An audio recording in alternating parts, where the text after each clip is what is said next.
King Solomon loved God, but he did not love God with his whole heart. Solomon had hundreds of wives, and many of them were from other nations. Solomon's wives turned him away from God, and he began to worship the false gods that his wives worshiped. God was angry.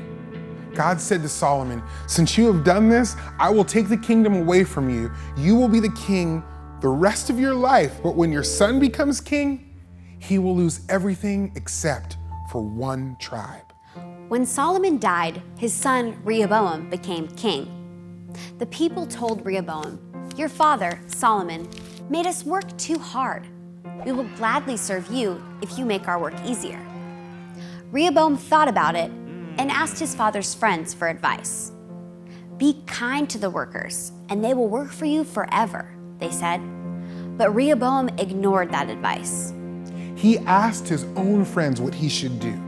Rehoboam listened to his friends and told the workers, "My father did not make you work hard enough. I'll make you work even harder." The people did not want to serve a king like Rehoboam, so they made Jeroboam king. Jeroboam had been one of Solomon's officials. Now he was king of the northern kingdom of Israel.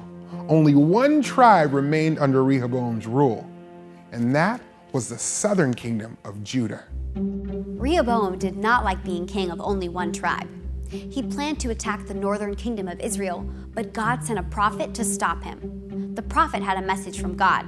"Do not fight them. The people of Israel are part of your family.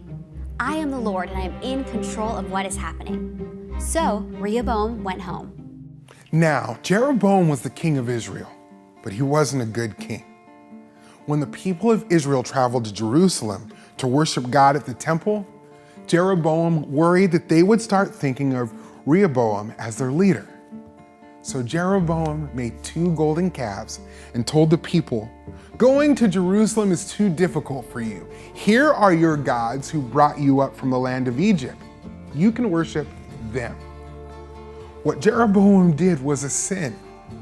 Those calves did not lead God's people out of Egypt. God led his people out of Egypt. Jeroboam led all the people to worship the false gods instead of the one true God. King Solomon failed to lead God's people perfectly.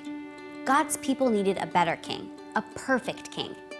Through David's family, God would send his own son, Jesus Christ, to be a perfect king over God's people forever. Jesus is greater than Solomon. Jesus brings his people together and leads them back to God.